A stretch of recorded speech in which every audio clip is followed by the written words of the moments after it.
Cantar na bênção é muito bom quando tudo está dando certo, mas Deus quer ver tua adoração em meio à sequidão desse deserto. Deus também provou Paulo e Silas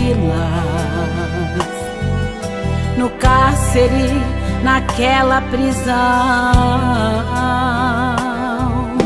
O corpo estava machucado, pés e mãos amarrados,